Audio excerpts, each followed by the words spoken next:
হালাল ভাবে ধনী হতে চাইলে সকাল বিকাল একটি দোয়া 7 বার পড়ুন। এটা নবীজি সাল্লাল্লাহু আলাইহি ওয়াসাল্লাম নিজে শিক্ষা দিয়েছেন। আবু দাউদ শরীফের 1555 নম্বর হাদিস। আবু সাইদ খুদরি রাদিয়াল্লাহু তাআলা থেকে চমৎকার হাদিসটা এসেছে, যাদের হালাল ভাবে ধনী হওয়ার ইচ্ছা আছে এবং সম্পদশালী হতে চান, ঋণ থেকে মুক্তি পেতে চান, তারা এই আমলটা অবশ্যই করবেন।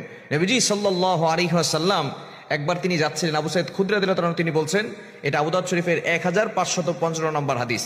আবু সাইদ খুদরি রাদিয়াল্লাহু তাআলা বলেন, নবীজি সাল্লাল্লাহু আলাইহি ওয়াসাল্লাম যখন মসজিদে নববীর পাশ দিয়ে হেঁটে যাচ্ছিলেন, এমন সময় দেখেন আবু উমামা রাদিয়াল্লাহু তাআলা তিনি মসজিদে বসে আছেন। নবীজি সাল্লাল্লাহু আলাইহি ওয়াসাল্লাম ডাক দিয়ে বলেন, ইয়া আবা উমামা, ও আবু উমামা, তুমি এমন সময় মসজিদে কেন যে সময় নামাজের ওয়াক্ত হয় নাই? আবু উমামা রাদিয়াল্লাহু তাআলা ডাক দিয়ে বলেন, ওগো নবীজি, দুশ্চিন্তা ঋণের বোঝা আমাকে মসজিদে নিয়ে আসছে। সাহাবায়ে কেরাম দুশ্চিন্তায় পড়ে গেলে, টেনশনে পড়ে গেলে তারা মসজিদে চলে যেতেন এবং তারা ওযু করে নামাজ পড়ে আল্লাহর কাছে চাইতেন। সাহাবায়ে কেরাম সব সময় আমাদেরকে যে মেসেজগুলো দিয়েছেন যে কোনো বিপদে পড়ে গেলে আল্লাহর কাছে সাহায্য চাইতে হবে।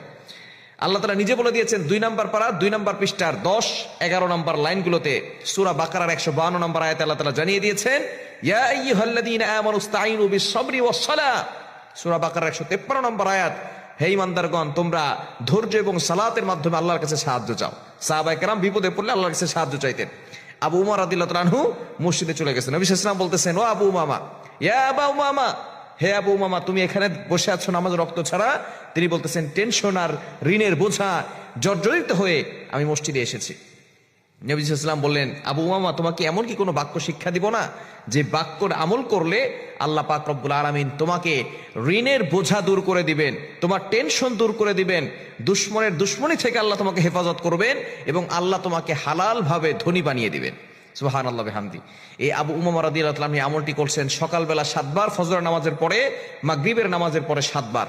এই দোয়া পড়ার পরে কিছুদিন পরে আবু উমামা রাদিয়াল্লাহু তাআলা নবীজির কাছে এসেছেন হাদিয়া নিয়ে। ইয়া রাসূলুল্লাহ, আপনি যে দোয়া আমাকে শিক্ষা দিয়েছেন, এই দোয়ার আমল আমি পরিপূর্ণভাবে করেছি, 5 ওয়াক্ত নামাজ পড়েছি, আল্লাহর কাছে দোয়া করেছি, আর এই দোয়াটা বেশি বেশি পড়েছি, ফজরের পরে 7 বার আর মাগরিবের পরে 7 বার পড়েছি।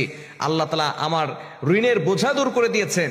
আল্লাহ তাআলা আমাকে এত পরিমাণ সম্পদ দিয়েছেন যে আমি যাকাত দিতে পারি এবং আপনার জন্য হাদিয়া নিয়ে আসছি। দোয়াটি হচ্ছে, আল্লাহুম্মা ইন্নী আউযু বিকা মিনাল হাম্মি ওয়াল হুজনি ওয়া আউযু বিকা মিনাল আজাজি ওয়াল কাসালি ওয়া আউযু বিকা মিনাল জুবনি ওয়াল বুখলি ওয়া আউযু বিকা মিন গলাবাতিদ দাইনি ওয়া কাহরির রিজাল। বুখারী শরীফের ভিতরে হাদিসটি এসেছে, তবে এটার রিওয়ায়াত একটু ভিন্ন আছে।